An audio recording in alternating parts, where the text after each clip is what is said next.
திருப்பூர் மாவட்டம் முண்டிபாளையங்கிற ஒரு கிராமத்திலிருந்து பேசுறேங்க. எங்ககிட்ட ஒரு 6 மாடு இருக்குதுங்க. அந்த மாட்டுக்கு மாட்டு தீவனம் எப்படி வெட்டணும்னா, முன்னாடி அருவாளை வச்சு இந்த மாட்டு தீவனம் ஒவ்வொன்றும் எடுத்து பாருங்க. இந்த முறையில வெட்டிட்டு இருந்தோம்.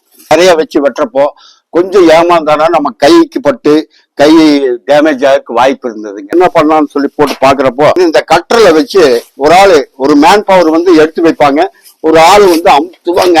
அப்ப அமுத்துறப்போ கொஞ்சம் டைட்டா இருக்கிறப்போ நம்மளுக்கு கொஞ்சம் ஷோல்டர் ப்ராப்ளம் எல்லாம் வர்றதுக்கு ஆரம்பிச்சு வெட்டி போடுறப்போ இது மாதிரி துண்டாத்தான் வெட்டி போடுவோம். வெட்டி போடுறப்ப இந்த மாடு இந்த கழுவு நல்ல கெட்டியா இருக்கிறதுனால கடிச்சு சாப்பிடாதுங்க. அதெல்லாம் வேஸ்டேஜ் தான், எருக்கூட்டுல எடுத்து போட்டிருந்தோம். அந்த முத்தின தண்டை மாடு சரியா திங்காம பாருங்க, இது மாதிரி போட்டிருங்க. அது இப்போ நான் மெஷின்ல அரைச்சு மறுபடியும் அந்த மாட்டுக்கு விற்கிறேங்க. எப்படி சாப்பிடுது இந்த மெஷினோட உபயோகத்தை நீங்க பார்த்துக்கோ. மிஷின் வாங்கி 1 வருஷ காலம் ஆகுதுங்க. இது வரைக்கும் இந்த மிஷின்ல எந்த விதமான ஒரு சர்வீஸ் ப்ராப்ளம் வந்ததுல. பிளேடும் நல்லா இருக்குது, அரைக்கிறது அப்படிதான் நல்லா அரைக்குதுங்க.